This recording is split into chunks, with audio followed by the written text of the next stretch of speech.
Let's talk about an Ariel who walks away, limping, mouthing inaudible sailor's curses, a sea-brine knife in her belt. Ariel traded her voice for a chance to walk on land. That was the deal. Every time she steps, it will feel like being stabbed by knives. She must win the hand of her one true love, or she will die at his wedding day, turned to sea foam, forgotten. The helpful steward tells her to dance for the prince, even though her feet scream each time she steps. Love is pain, the sea witch promised. Devotion calls for blood. But how about this?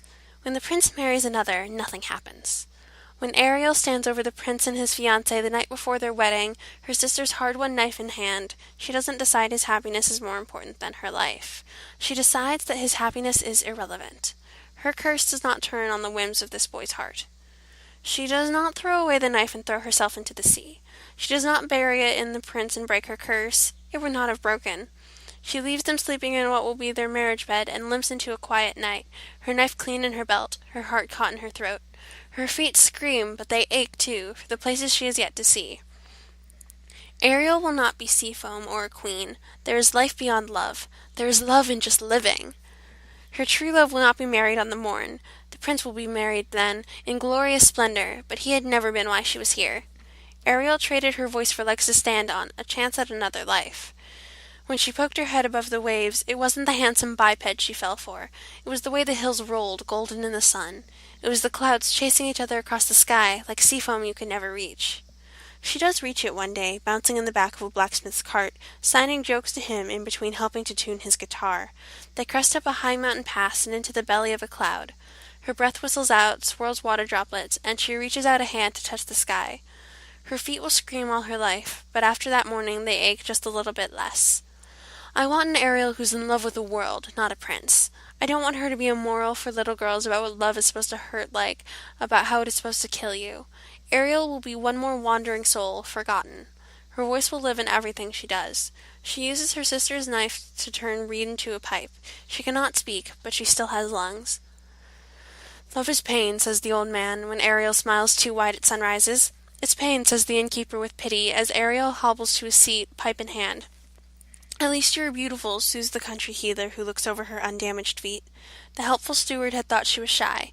Dance for the prince even though you feel your feet stuck with 100 knives. Her feet feel like knives, but she goes out dancing in the grass at midnight anyway. She's never seen stars before. Moonlight reaches down through the depths, but starlight fractures on the surface. Ariel dances for herself.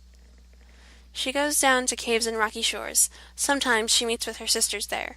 Mouths filled with water cannot speak above the sea, so she drops into the waves and they sing to her old songs, and she steals breaths of air between the stanzas. She can drown now. She holds her breath. She opens her eyes to the salt and the brine. Ariel uses canes and takes rides on wagons filled with hay, chickens, tomatoes, never fish.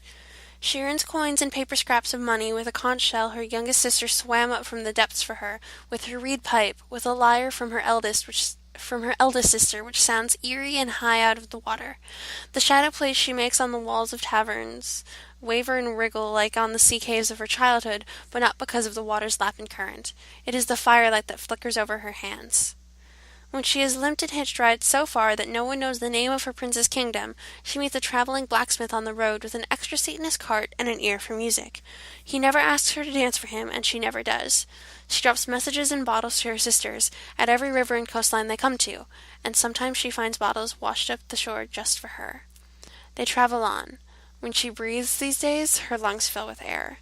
Some nights she wakes, gasping, coughing up black water that never comes. There is something lying heavy on her chest, and there always will be. Somewhere in the ocean a sea witch thinks she has won.